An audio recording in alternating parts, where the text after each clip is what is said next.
I wonder if by making this video I'm putting myself in a conflict of interest situation. I made a video called Balding Young, It Gets Better, ...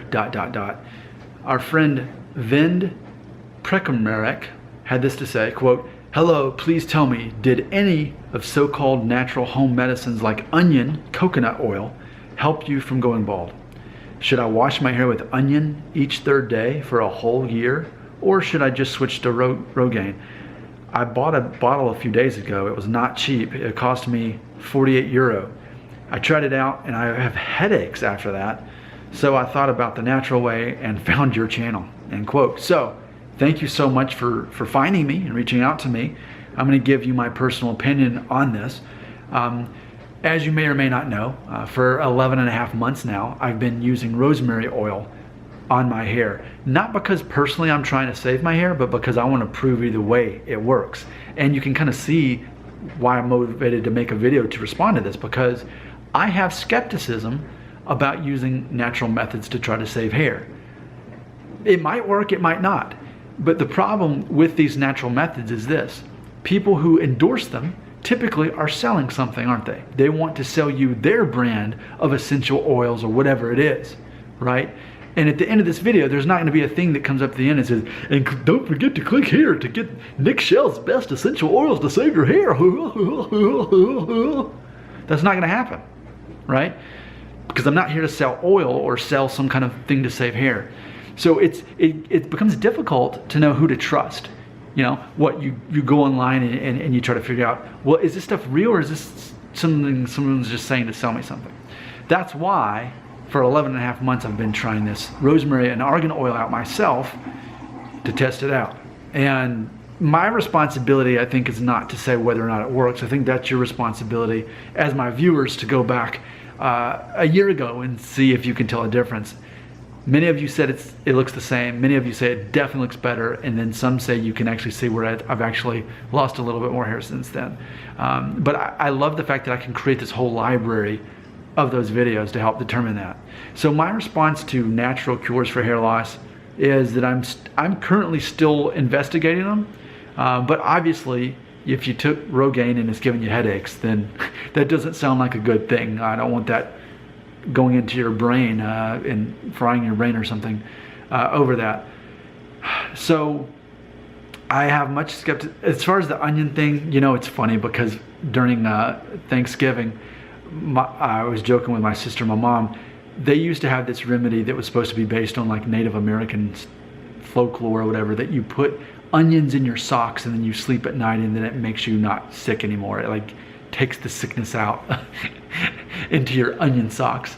Who knows, maybe onions are the answer. I'm not going to try onions. I've had people ask about putting onions on their hair, but you know, there's a certain point where you have to think, how much does this matter to me to try to save my hair? And some of these natural things can be pretty extreme. I mean, example, NoFap, right? That was kind of a hot topic there for a while on my channel. People were asking about it. And you know what, if I'm smart, I should put that in the title of this video, because when I do that, more people watch my videos.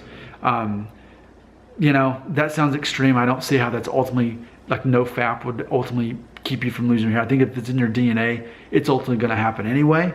You know, for me, I would liken it to the fact that I'm a vegan. Most of you know that. And been a vegan for 4.5 years. And some say that in theory, maybe it slowed the process down. Had I not become a vegan, maybe I'd already be Norwood 4 and have obvious thinning going on.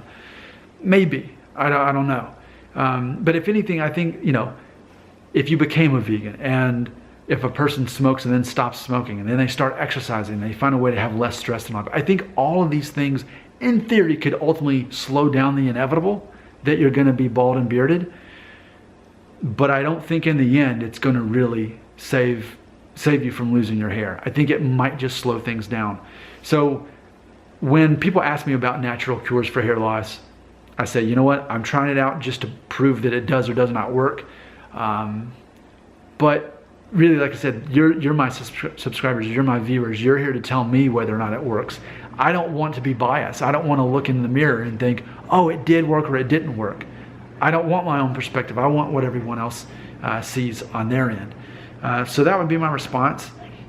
as far as that goes, if being all natural is important to you, I don't know that there's much proven evidence that it definitely absolutely works, unless you're listening to someone who's part of an agenda and trying to sell you something. They're trying to sell you an essential oil. They're trying to sell you on no fap. They're trying to sell you on something, some kind of exclusive thing that you have to do their thing. And I'm just so skeptic about that too. I have a lot of skepticism. When it comes to Rogaine, I mean, my understanding is it actually is effective on most men. But then again, you're depending on the pharmaceutical companies for that, and if there are side effects, then it's not even something you can do, especially if it's headaches. So, I think in your situation, Vind, I think you're in a difficult situation, because I can't provide an easy solution to say, hey, just do the onion shampoo thing and you're gonna be fine. It sounds to you like it's very important for you to save your hair, and I don't know what you're gonna do. If you're not a balding advocate like I am and are okay with adopting the new identity as a balding and bearded guy and you shave your head, if that's not something you can do, I don't know the hope that you have in trusting in natural things to be the surefire thing. So that's I know this is ending in a ... kind of question mark, but I'm being honest with you. I think that's pretty difficult for someone who just wants to keep it completely natural. You can try, you can experiment, but ultimately at the end of the day, it seems like what's proven to work is going to be the stuff that's not so natural. I wish I could be better help, but instead I have to be honest, and that's one of the bad things about what I do. Like, if I know someone's going to go bald and they ask, I have to tell them if they are, you know. And this is kind of those things. I want to provide a simple solution. It just doesn't sound like I can do that for you, but I do care about you.